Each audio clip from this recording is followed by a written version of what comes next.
No.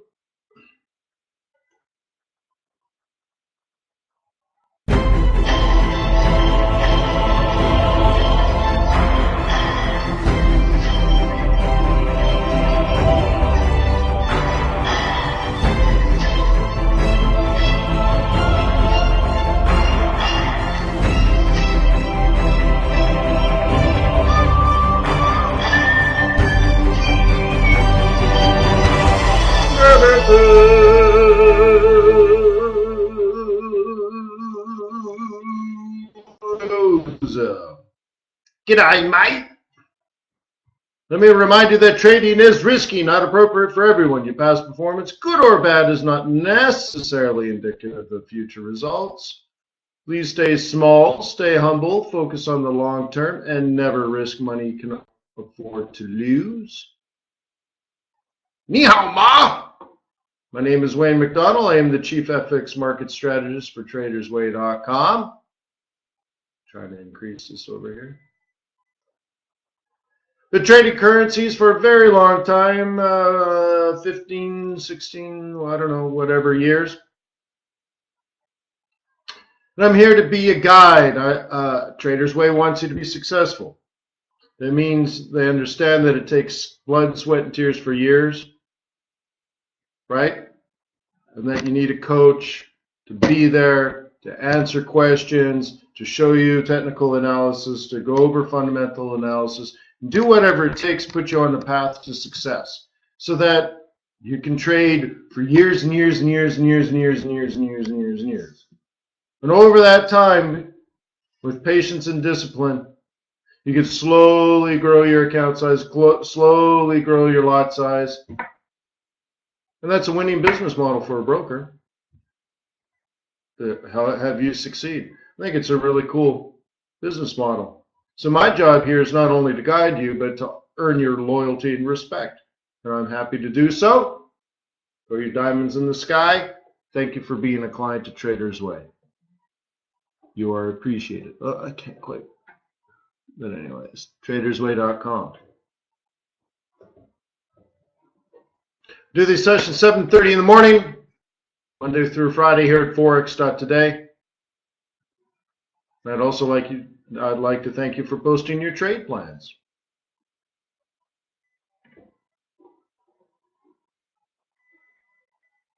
And giving feedback to others that do.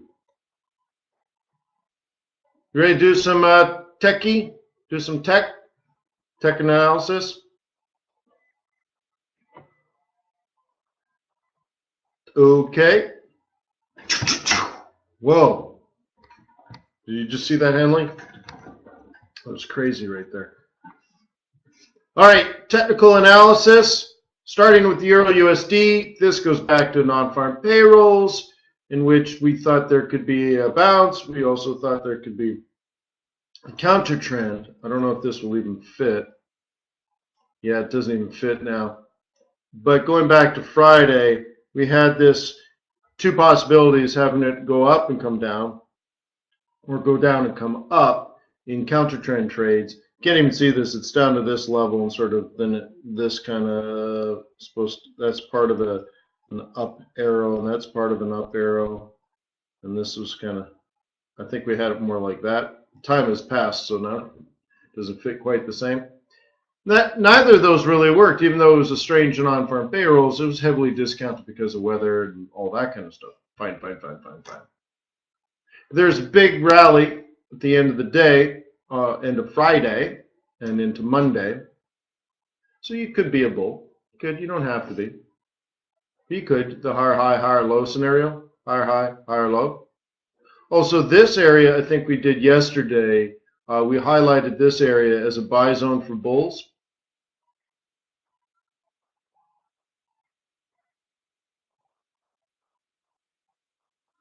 And if so, that's the target, isn't it? Let's see, which pair of glasses do I need? 118.46. And it went to 118.44. So within 2 pips. So I don't know if you're still in it. if you need those 2 pips or not. The standard operating procedure is this predicts that. Now, if it had fallen from this area, if you were a bear, you would have wanted to sell around this area, just below 117.75, right here. But you see, on this time frame at least, you got a 5A cross down,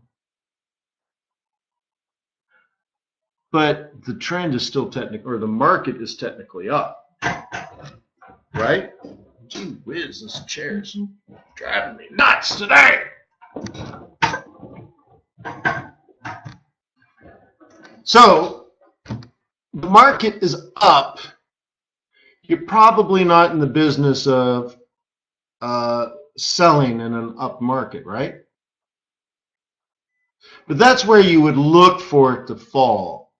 And if you took a shot, maybe you're aggressive, and you could say, well, Wayne, I am aggressive. That's what I wanted to do. Great, fine. But maybe too aggressive on this time frame, right? Okay, but you can see that's a reasonable area. I guess it's probably pre-non-farm payrolls, right? What I'm talking about, this area here. So if that's what you were looking for on Tuesday, you probably didn't get it. If you took it, you're probably just too aggressive, and you probably want to work on your entries, because you can see even on the hourly chart, you didn't even get a 5A cross down, right? This is one of those trades where if you happen to be a bull anyway, Monday morning, you bought. You put your stop, and then you're done. Okay? You understand that? That's the beauty of swing trading. When the market agrees with you, you get paid. When the market doesn't agree with you, you either don't get in a trade or you take a loss. You don't get in a trade because you never really get an entry. But that's how you want to be in the world. You don't want to be in the situation where you're trying to figure out what everyone else is doing. Remember, everyone else is the market. So as you know from the swing trading course, if you're a bull, that's your buy zone, and that's your target, and that's that. There isn't anything else. If you happen to be a bull, you bought in your zone, you dropped your stop, you're done for the week, and now you have plenty of pips to spend and buy some watches, cars, and candy too. Wow, I don't even know how I got into that song. But anyways, you bought and you walked away, and that's that. Is it genius? No, it's not genius. You happen to be right, and the market happened to agree with you. You happen to be a bull, then it went up. But at least you know the zone. Now, if you're a bear and you're conservative, you got the price you wanted, but you never got an entry. Right? And I'll tell you what, if you're a bear, it's still really hard to sell higher highs. Right? You see, like higher high, higher low, higher high, higher low, higher high, and then you sold? What? That feels weird, right? So Robert says he might have been one selling in there. Well, Robert, maybe we should look at that and say, okay, you're aggressive, which is fine, but you should be aggressive in a downtrend. And even if you're aggressively fundamentally a bear, you could still technically say, I need to be cautious.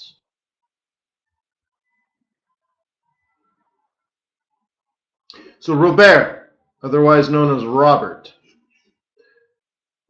what do we use in technical analysis to determine whether market conditions are prudent, let's say, or your actions are prudent? Now I have to even restate my whole question. When do we know when to be aggressive and when to be conservative? Technically speaking, what do we use to determine whether we should be aggressive or conservative? You might be aggressive, let's say, fundamentally, or okay. The moving averages. Let's Robert. Okay, good. So Robert, if you're bearish, what conditions should we look for to confirm the market is also aggressively bearish? When do we know technically, like not opinion, when do we know it's time to be aggressive? Because the market is also aggressive.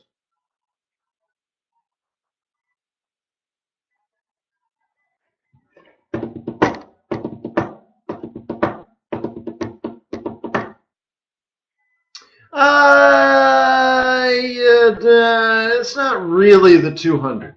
It's not really.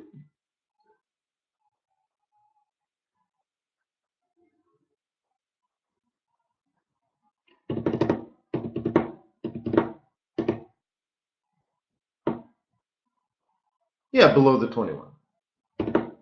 That's what I'm looking for, Robert. It's right. So, and you're doing 4-hour analysis. Again, it's one of these things where, oh yeah, but even that, I mean, yeah, no, it's, yeah. So, to be aggressive, now I flipped it over to this, and you're below that, but no, that's not right. These are like, I guess it's hard because they're moving averages, they're lagging, so you got to like shoot in front and stuff like that. But what you're looking for is like here, this is where you're aggressive.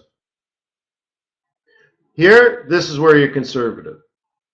Okay, here, I mean, even the 55 is kind of doubtful, right? Yeah, you're too aggressive, but that doesn't matter. I don't mind you being right or wrong. This is a basis for discussion so that we can all learn, right? Oh, well, don't, Robert, don't say like it might be a drop in it. Don't say something like that. All right. It's like the angle of separation between the 2155 is diminishing here.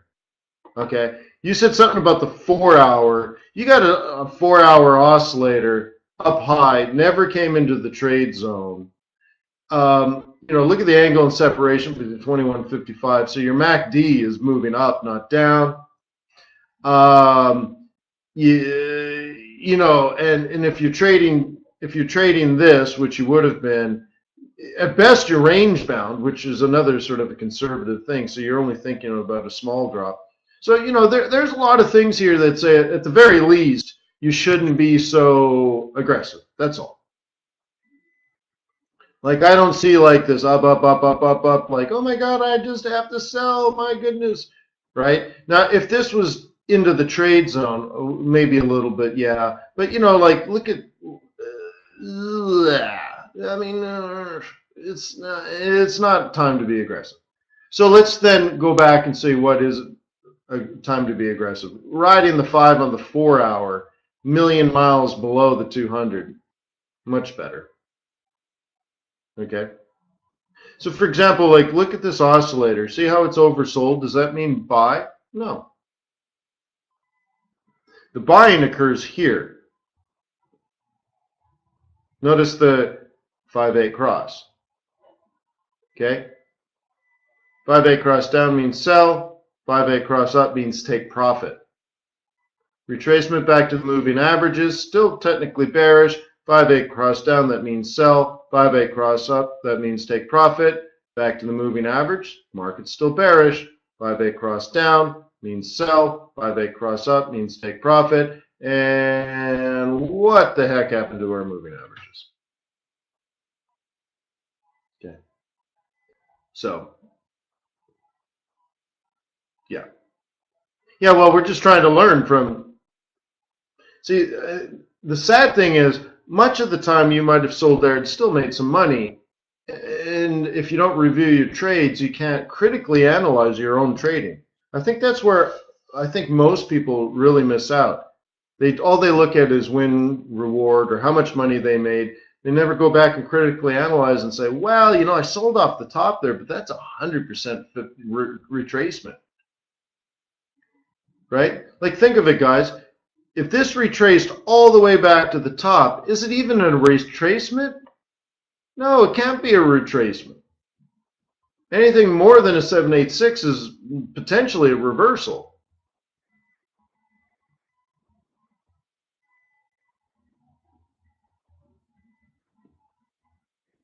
Right? So what do you do in that situation? Well, if it's 100% reversal, there is no trend. You see what I mean? There is no trend.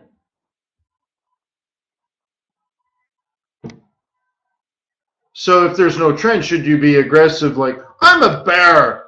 There's no bearish trend, but I'm aggressively bearish. Like, whoa, hey now. Right? So does that make sense, Robert? Saying it maybe that way? If there's no trend, is there a basis for being aggressively bearish? I mean, you can be bearish, but aggressively bearish? The market doesn't think there's a trend. Right? So, yeah. So whatever. It's just critical analysis of our own trading, right? Doesn't mean it's good or bad. It's just, all right, next time. Okay. And again, this analysis here is if NFP took this up, we would sell. And if NFP took this down, we would buy. And it didn't even go down much, right? So even NFP was pretty lame. So if MS1 is the bottom, and we're expecting an inside month, what's the projected top for Euro USD?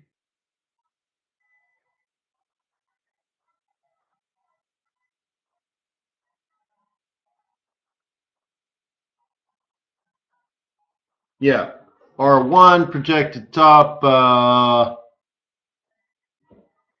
120, basically 120, right? And you can see you already have it marked. Inside month. Yeah.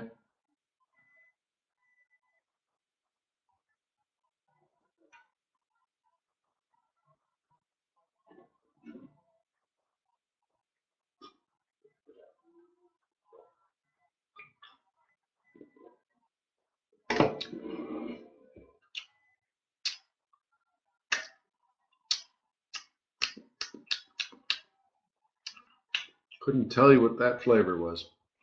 All right. Anyways. How many people started this week having reviewed every trade they made last week? I mean, printouts. Maybe even notes. Why did you take it? How did you feel? What were your intentions? What was going on? And after having reviewed all those trades over the weekend, you wrote down strengths and weaknesses and stuff in particular that you were going to work on, things you're going to improve upon, things you're going to take advantage of on. So you could just show me, right? Here's what I'm going to improve on this week. How many people could hand that in if I said, send that to me right now? If I was your boss. I said, all right, everybody, meet me in the conference room. Bring your goals for the week. Bring your target list, whatever we call it.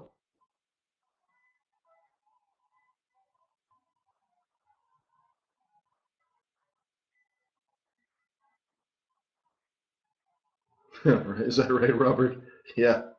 Well, it'll make the change, won't it?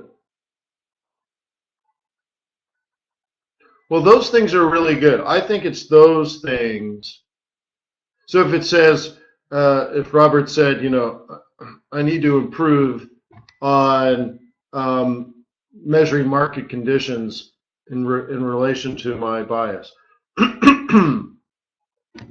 That's cool. That would be one thing really to be. That would be a requirement at some point. You'd have to be really good at measuring sort of like market sentiment, if you want to call it that. You're aggressively bearish for fundamental reasons. Fine, great. And the market's not. So you should be conservative. And you should still be identifying levels of resistance in which you can be bearishly aggressive, but not until we have a series of lower lows and lower highs. So if you're doing something else than that, then you're gambling, right? Oh, I bet you won't go any higher because I'm so bearish, it can't go higher.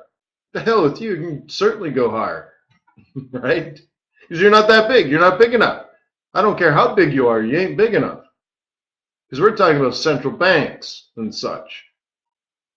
So if the global market is moving money to Europe because its investment opportunities are relatively cheap relative to investment opportunities in the United States, then you got trillions of dollars going to Europe right now, and you're like, hey man, there's no way it's going over 119, eh? I'm like, dude, this can go way above 119 because they're not doing it because of your chart. They're not doing it because of this, that, or the other thing. They're doing it for business reasons, for other types of investment reasons, and nothing to do with your chart. They're simply buying euro to do something with the euro, right? We use our technical analysis simply to identify entries and exits. So you're don't do it because of a MACD. Don't do it because of a pivot point. Do it because it's reacting to that price in the way that you assumed, and then you can trade saying, okay, right? Because remember, most market participants are not staring at your chart. They're not even currency traders. Remind yourself that. Most market participants are not speculators. Most market participants are doing things like buying oil from a foreign country.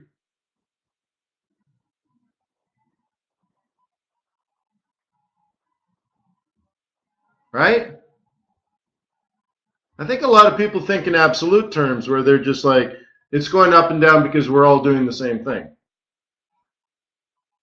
Well, not quite. It's more relative, right? So in this case, if one country is buying oil from another country, it's priced in dollars, and that's what's happening. Or commercial contracts being enforced, or a bank is moving money, right? So that's why you need to use technical analysis to do what? To confirm price levels in which you might want to buy or sell, but more importantly, confirm that the market is respecting these levels.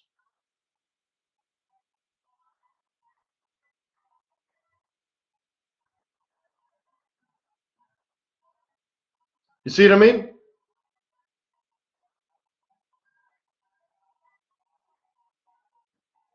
If you said, I want to sell at 125.30 because that's a weekly central, and that to me is resistance, when you get to that area, then you drop into a smaller time frame.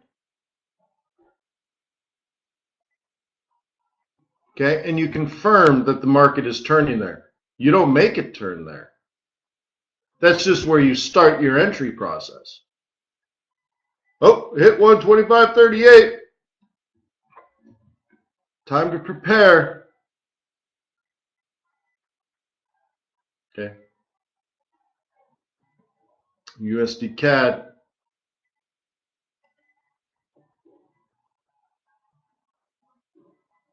What is this area here?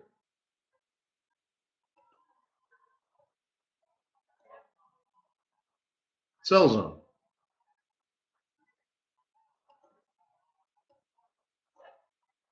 Down here, buy zone. Now, probably sell zone.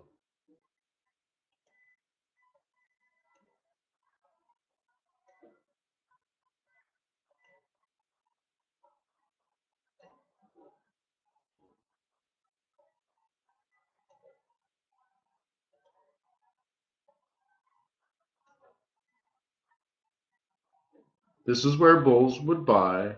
This is where bears will sell.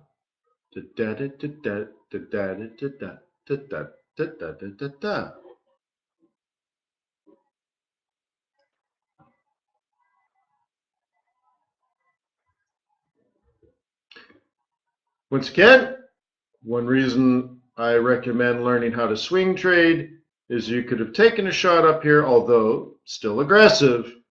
Probably not great, but if you're already aggressively to the downside, maybe after the moving averages have collapsed, this is the sell zone, this is the target. Okay. Now, on Friday, I think we said commodities up, US dollar down. Is that correct? That was our assumption. The basis of our trade plan for the week ahead. Tony and Tucker said, yep. I think it had to do with the analysis of the gold futures market, right?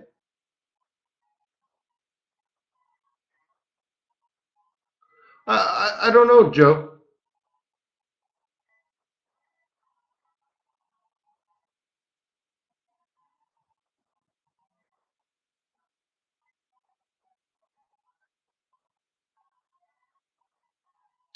So there was a wild assumption, because you can see the US dollar has been stronger than the Canadian dollar for a while, but we had a wild assumption. I think it had to do with gold anyways.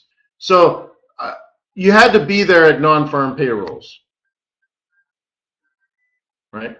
But anyways, based on intermarket analysis, we came up with the general hypotheses of US dollar weakness, commodity currency rally. So that would put this one short. So if that was your trade plan on Friday, Monday or Tuesday, right? You could be doing things like selling in your sell zones. It's possible. Do you have to be aggressive? Yes.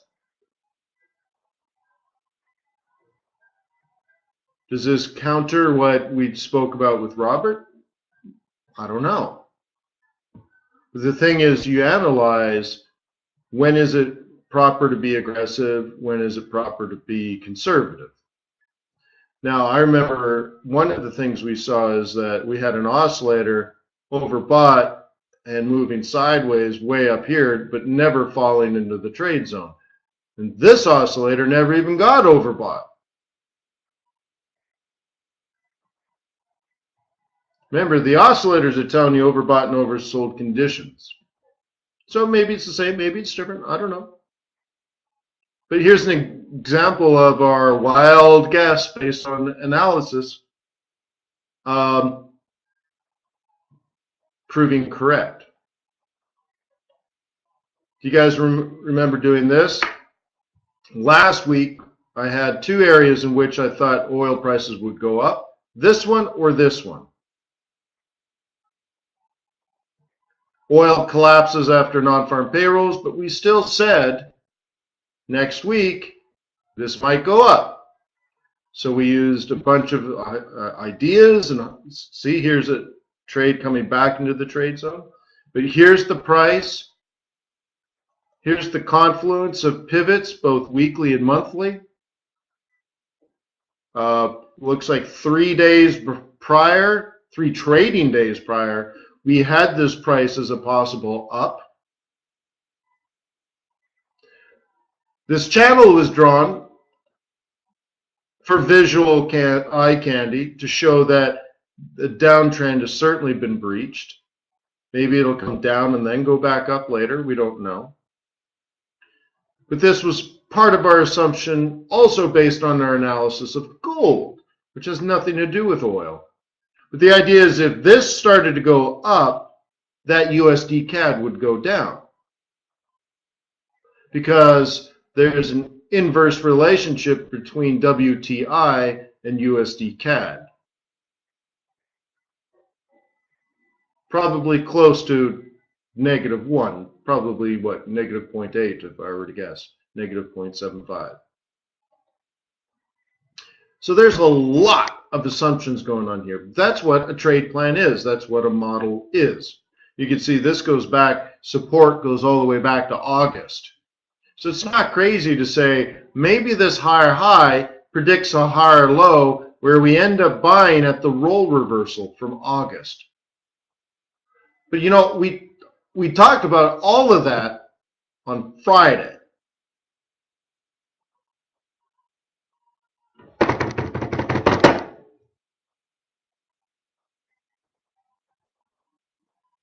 It's Wednesday, right? Is it? Yeah, it's Wednesday. It's Wednesday. Our analysis on Friday, actually our analysis 1 week ago, was that this is a likely bounce spot because the confluence of pivot points. Last week it was the S2 monthly pivot, S2 monthly M2, roll reversal confluence, right? Buying the higher low after the higher high, right?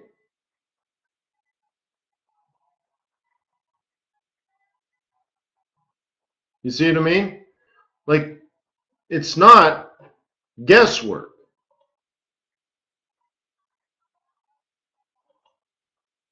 Should you buy a higher low after a higher high? The answer is yes. Is it likely that the higher low is at or near a price that used to be a higher high? Yeah, in an uptrend. And should you be a bull in an uptrend? Yeah, it's ideal to be a bull in an uptrend. It's not that difficult, right? So what we don't know now is, are there enough people, or do the fundamentals carry this up to 55? Okay. Remember, this was drawn on Friday. So this kind of feels like higher high, higher low. Next week we're up here, right? Doesn't it seem like we need another week? Like Thursday, Friday we're up here, Monday, Tuesday. I mean, it's going to take a week, full week. We probably won't be up here till Wednesday next week.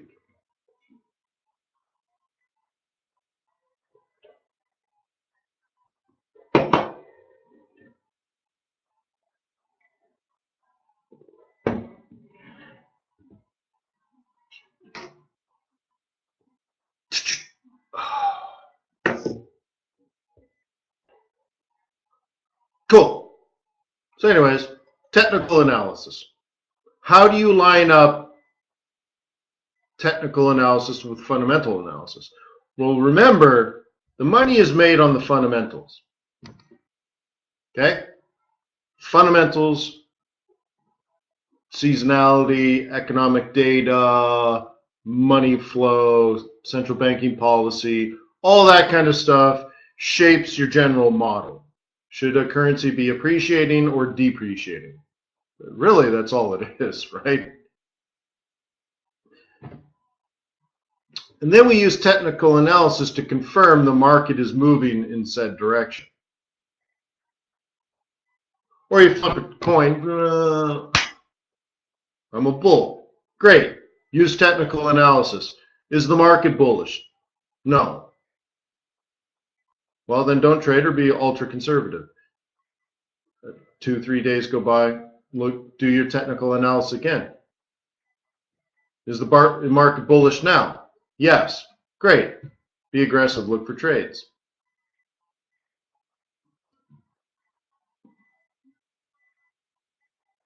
That might be something that you work on for the next 6 months. Because I bet you most people are not even thinking that way. First of all, are you a bull or a bear? I don't know. I haven't looked at my chart yet. Boom, you've already lost money. You should just throw it down right there. Imagine you worked for me. I came by your desk. I look over your shoulder. Are you bull in the euro or bear? I don't know. pay me $100. You can't tell me, just you pay me $100. I just walk down the row of traders. Hey, you're on that Aussie, huh? Are you a bull or a bear? Well, I actually don't know. Pay me $100. I mean, you're going to lose the money anyways. Just might as well give it to me. I'll put it in the fund for lunches.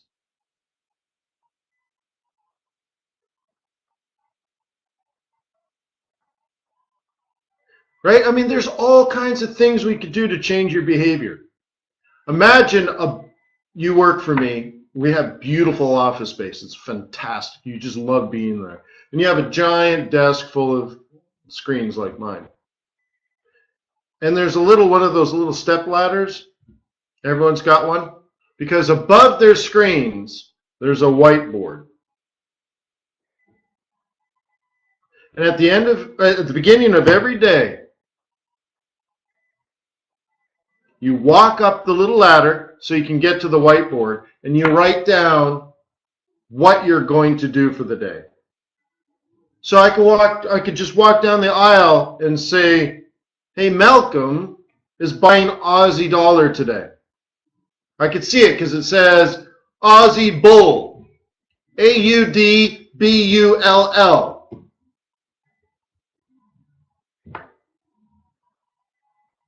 I could just walk down. What is the written contract for the day? Hi, my name is Malcolm, and I will buy the Aussie dollar. So I can just look over Malcolm's shoulder. Hey, Malcolm, how's it going? Oh, it's going great. Where's your support? What are you using for support? What do you got going? Oh, well, I'm watching that monthly S1 because there's a confluence over the weeklies. I think it's going to pull back down there. It just kicked off a higher high. I think it's taking a breather. I'm paying attention to the couple of moving averages, but I think it's going to drop 30 or 40 more pips, and then I'm boom, I'm going long. I'm like, that sounds good. Hope you get it. Hope you catch that moving average turn. Keep it up, right? And then I just walked out, and I'm looking around. Oh, wow. Right?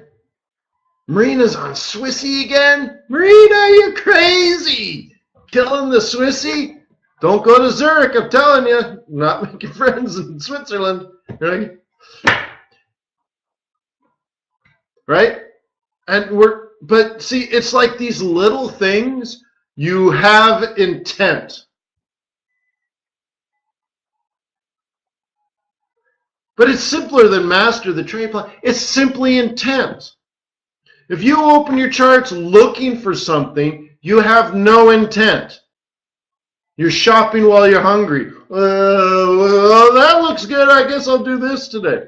Oh my goodness, really?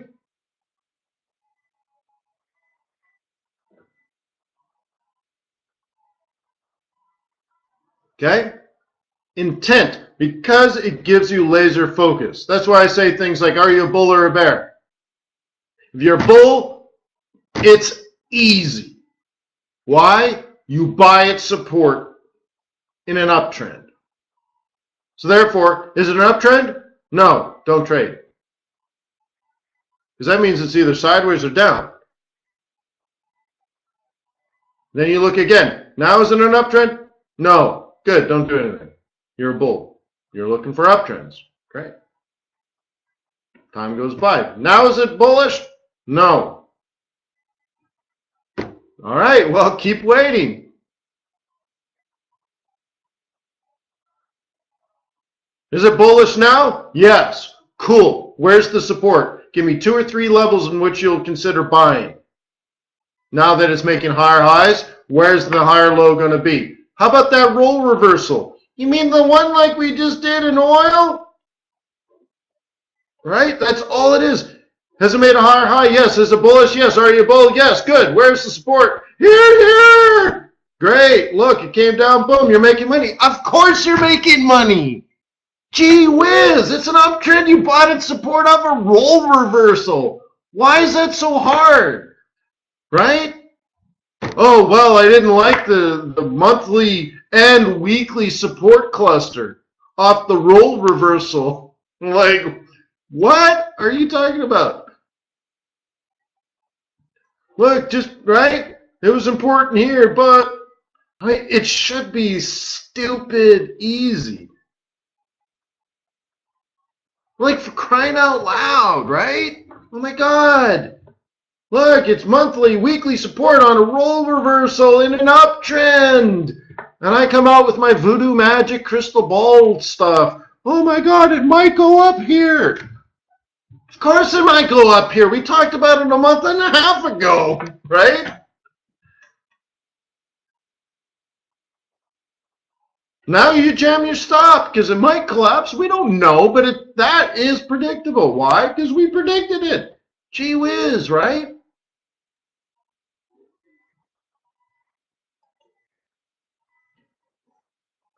Hey, how about gold? So what did we predict last week for gold? We predicted,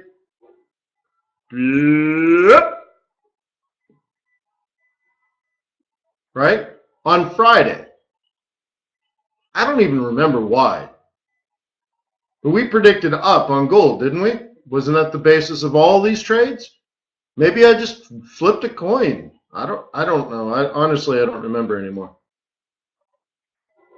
Lucky analysis, I suppose. Oh, just because of the dollar down? All right. Okay, so I don't even remember dollar down. But anyways, it was our plan, right?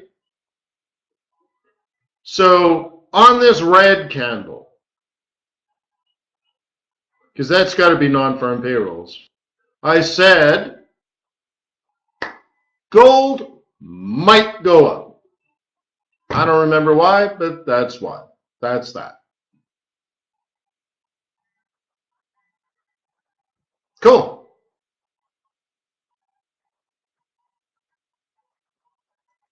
Got it. Nailed it. Now what? Problem is the projected high for the week is supposed to be $1,293.50. I was going to say 53. No, I got to do it over here. That this thing's in the way. Hang on. The projected top for the week is $1,293.72. What we actually printed,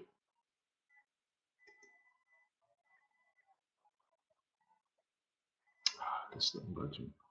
I guess I got to go this one.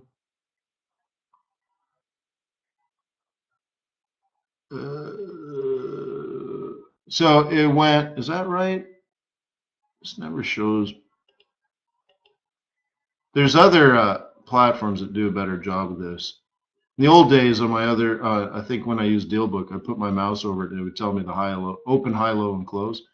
So I guess this is still a bit of a guesswork, but let's do it this way.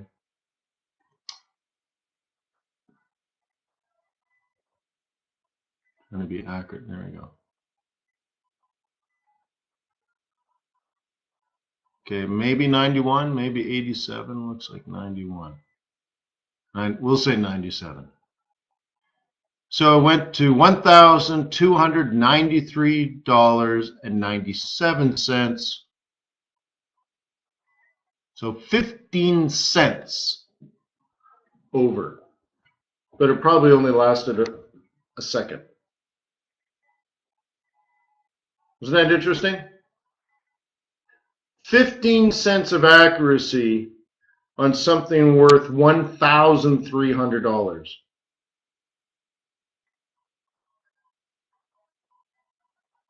So you'd have to go what, 13 over 1,300. Anyways, so now what? You could see I already have a trade plan here based on the next move. If you think it'll continue to be bullish, ideally it makes a retracement into a roll reversal.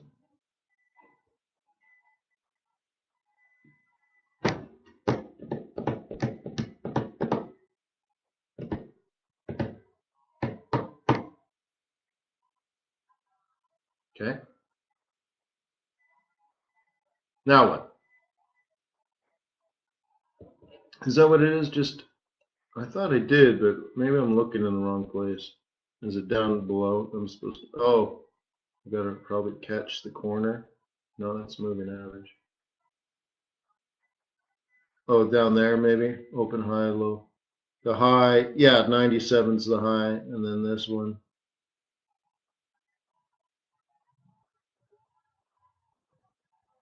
89, yeah, I guess so. Okay, so I just have to look at the bottom. Yeah, whatever. So, so 97 was accurate. So this could fall further, in which I might buy. I could continue to go long if I'm aggressive. What could I use to go long if I'm aggressive?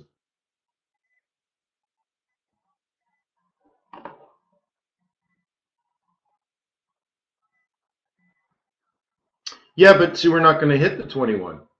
So let's say 2 days go by and we're up here at the monthly central. This 21 will be tickling that wick right there. Fib, it's not even going to make a fib unless you're fibbing this little one, which I suppose you could do. Higher high, higher low.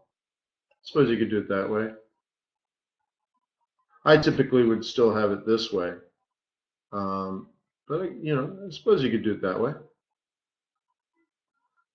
What else? That's very subjective.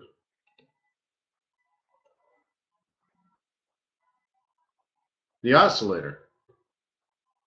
The oscillator tells us if it's moving up, tells us it's no longer making lower lows, and in fact, relative to the previous few candles, is now making higher highs, but is not yet overbought.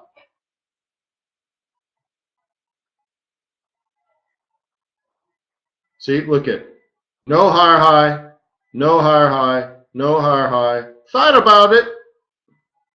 No higher high, no higher high, no higher high, no higher high, no higher high, higher high, higher high, higher high, higher high, higher high, higher high, higher high.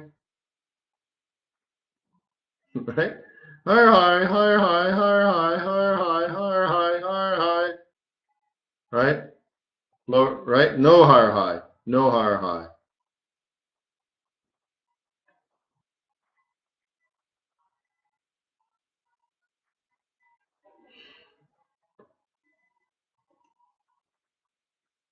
So projected top of the week, projected top of the week, projected bottom for the week, projected bottom for the week, projected bottom for the week, projected bottom for the week, projected top for the week.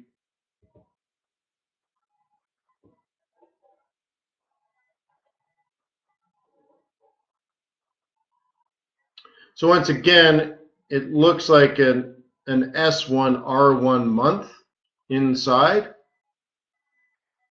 Is this good? Is this bad? I don't know. The other thing, this could just be creeping up into this area in which a bear would sell. Okay? So I want to be clear. If you're a bear on gold, which means you're a bull on dollar, you're going to sell it up here.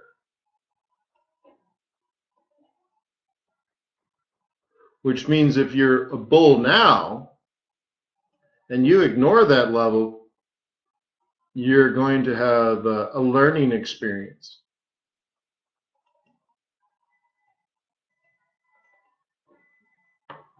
And it might be memorable.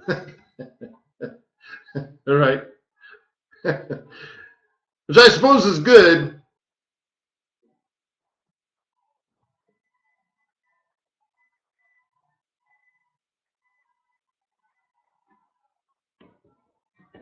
Dude, this watch is too heavy, man. Oh, I got watches all over the house.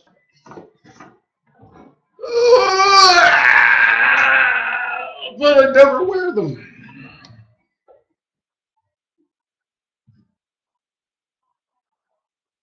All right. Let us be going now. Do, do, do, do. Oh, we did that.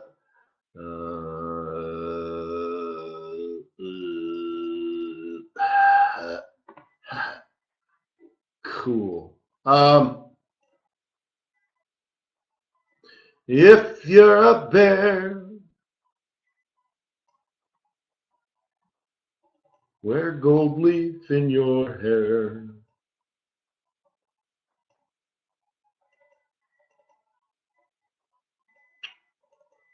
She was, anyways. If you're a bear,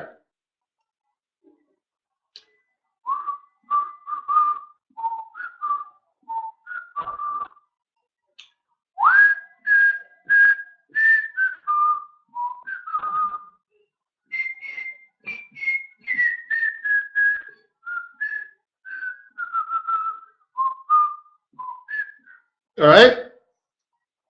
If you're a bear.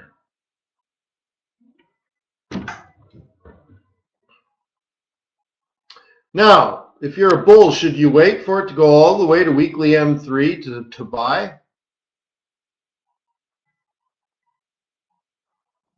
No.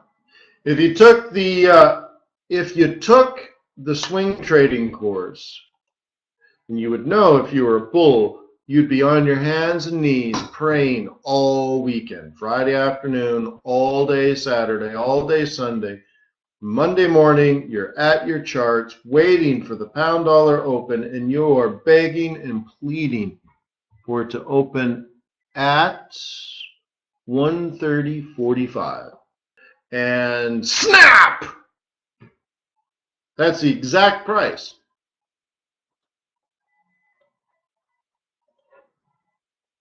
That is your bullish pivot long. Your target is here. I didn't make this up. This is actually it. Okay, that's it. If you're a bull, that's it. Which is interesting because you buy it in here on the open, and you put your stop below the S pivot, right? So let's do this again. So you're long here, and your stop is like here, and this is your target. That's if you're a bull. If you're a bear, and and it's already highlighted, so it shouldn't be surprising. This is your sell. You waited all day Monday, all day Tuesday, but now here you are, and you're going to take this down to here, and you're thinking, look at that confluence. So yeah, you're thinking even down to $1.27 and some change. So you're selling at 32, and you're going for 27.50. 27.50. That's over 400 pips, right?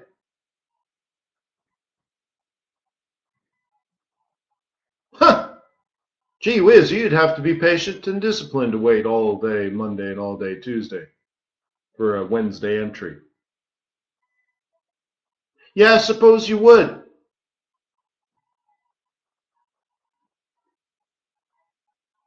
So it's like one of these things. Are you a bull or a bear? I'm a bear. Sell. This one you'd have to use the moving averages, and you would have got out. So this wouldn't have lasted very long. And NFP and all that kind of stuff, it probably would have been prudent to be out. Wish you stayed in. All this is very difficult. So you use things like moving averages, or you're short and you stay short as long as you're below the moving averages. Maybe the 200x is your stop until such moves, whatever. It looks easier is all I'm saying. And if you're still a bear, but still, right? And what's the basis of bearishness? Right? Triple top, lower low, lower high, lower low, lower high, lower low, lower high, lower low, lower high. But that's why you identify levels in which you might consider selling, right? So let's get out the old handy dandy notepad. Triple top. Do triple tops exist in an uptrend?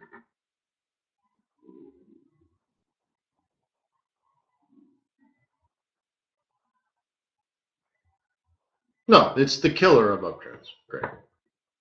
How do you trade a scenario like this? Let it break out, sell the retracement. Once again, I had my book out. I thought I saw it. I was tidying up a little bit. I know it's hard to tell. I had my book out, and so in 2005, I wrote, I printed out charts that shows you how to trade this. In fact, how to predict it. But anyways, so now we have a lower low. It's definitely not bullish. What do? You sell the lower high. And then you get a lower low. What do? Sell the lower high. And then you get a lower low. What do? Sell the lower high. And if we do make it down here in one shot, what do we do next week? Well, if you're still a bear, you're going to drag this across, and you're going to sell the lower high.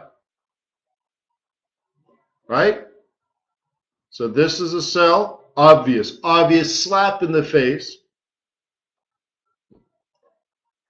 These are the entries.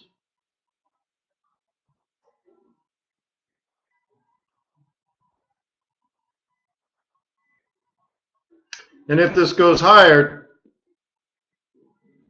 is it still bearish? I wouldn't be aggressive.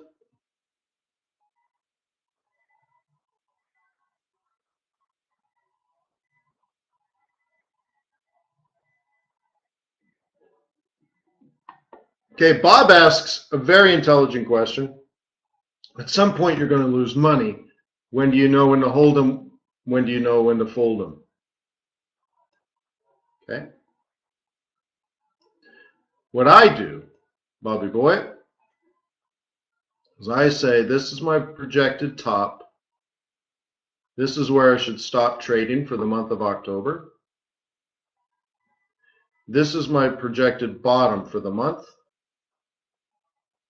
This is where I should stop trading for the month of October. So in a perfect world, which happens a lot but not always, right? If you're a bear, you keep selling until you get to about here, and then you stop. Stop trading.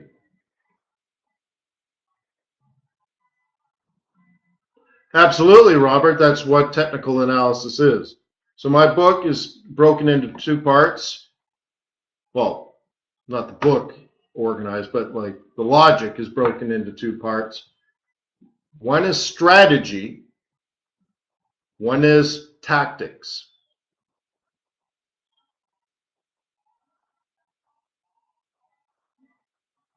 Right? So you remember the old World War II movies where they're moving models around, like, oh, here's a battleship and some cruisers over here, and they push the little models, and let's move a couple of tank divisions over there. That's great. Let's move some little airplanes over here. That's strategy,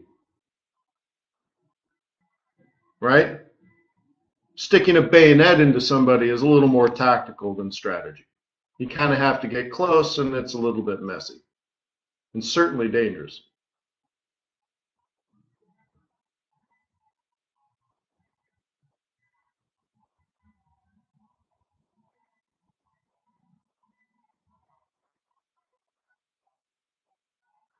And if you can think of every failed war, it's usually strategy that failed them.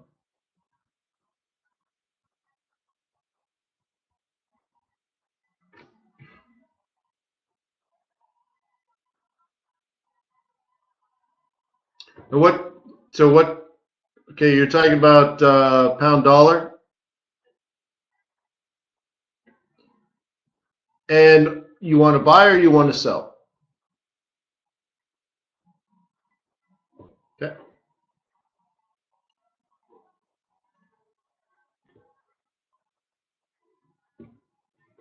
This whole area is sellable.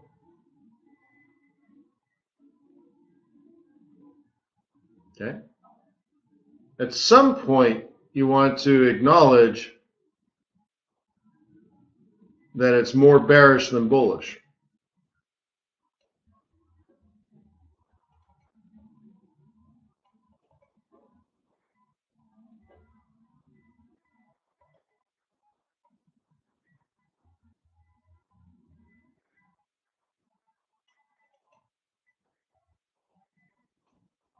Okay, so now you use analysis to decide what are the key prices that seem to be in play.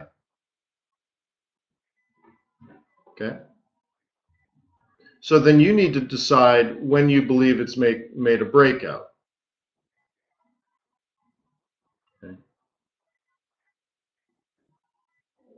What would you do on a pattern like this?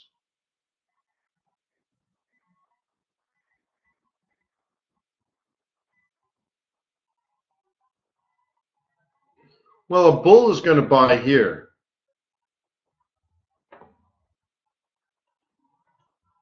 Guess I'll do it in blue. Right? Wouldn't a bull buy here?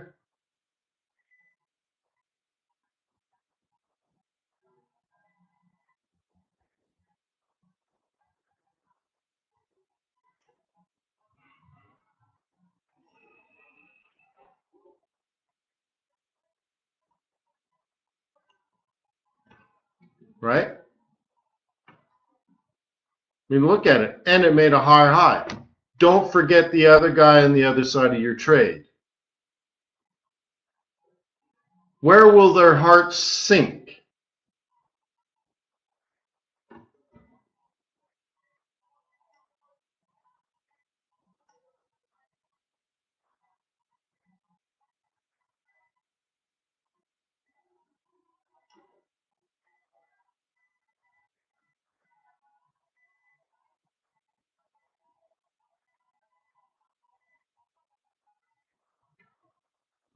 Okay?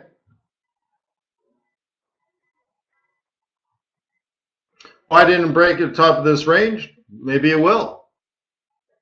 Maybe they're waiting for New York to open.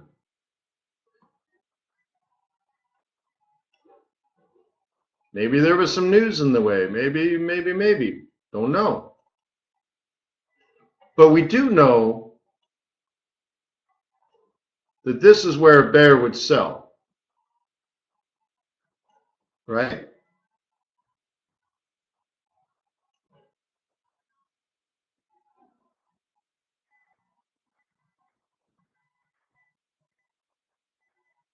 We know this is where a bull would buy. Right?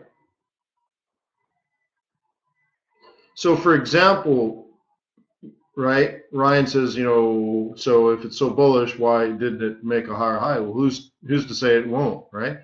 But if they were here, wouldn't they want this?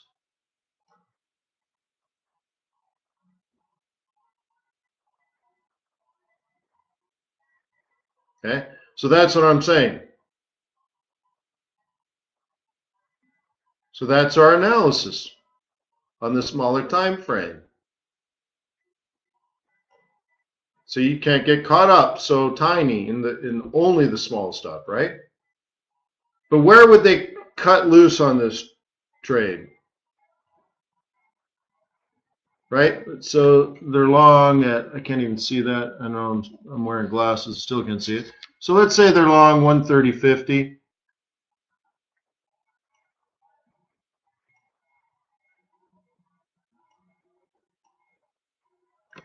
Okay, now they're up near 132. So that these guys are up somewhere between 150 to 200 pips.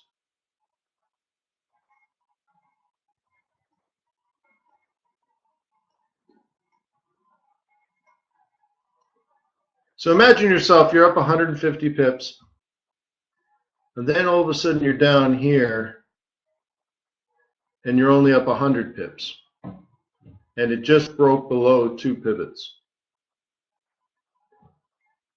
Do you stay in, or do you take your 100 pips profit?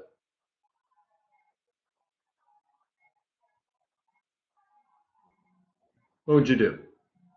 Bag your 100 or stay in? You just gave away 50, 75 to 100 pips. You hit the panic button, right? Or to say it differently, when you're up here, when you're way up here, you're up 200 pips. You got your stop just below the pivots, right? So I'm saying as a bear, oh my goodness, this is where you should be aggressive, right?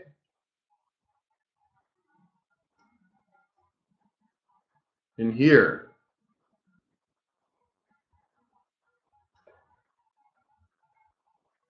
If you're a bull, we know for a fact, it's factual.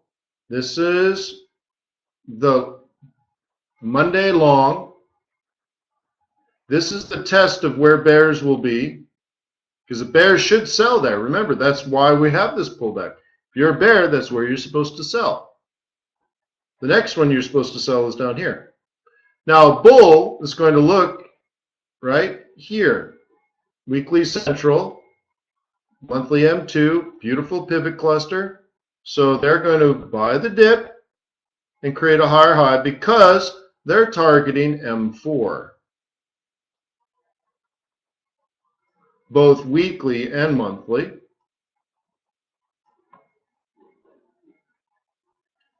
So it just depends on who you are.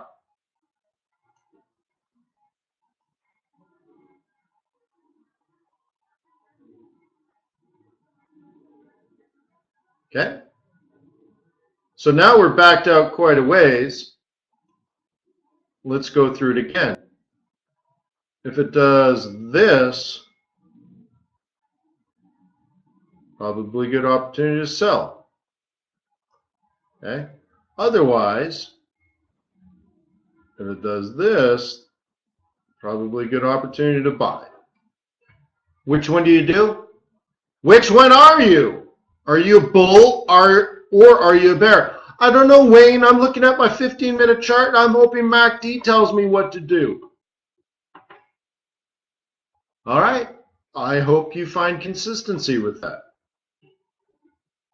If you're just consistently bearish, it'd be much easier, right? You would have been short up here already.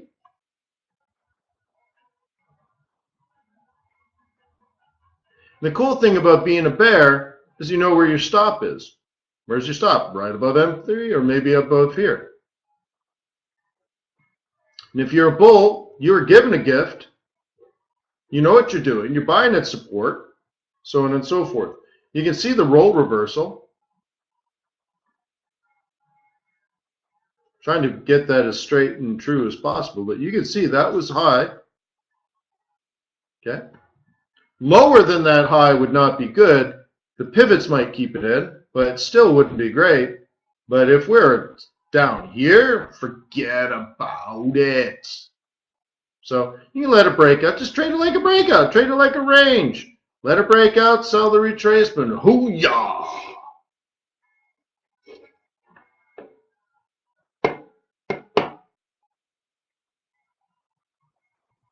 Okay. Turkey in the straw. Is there some potential for a bearish move? Well, it was bearish last week. It was a bearish the week before.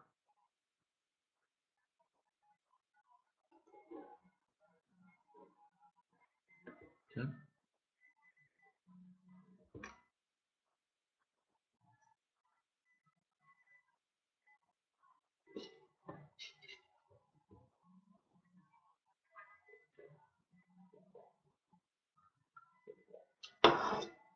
So now you have to ask yourself, is the Bank of England going to raise interest rates, yes or no? If you think it's going to be soon, then you got to price that in. That might make you a bull. I'm pretty sure we talked about that during non-farm payrolls on Friday. That things got so bad in the UK, it means good things. Things are so bad, the pound could rally. And this is where amateurs make their mistakes. Things are so bad, so they should be weak. Well, things are so bad, the central bank's going to have to react to fix it. What does that do to the currency? If the Bank of England has to raise interest rates because the value of the pound sucks, then raising of interest rates is bullish.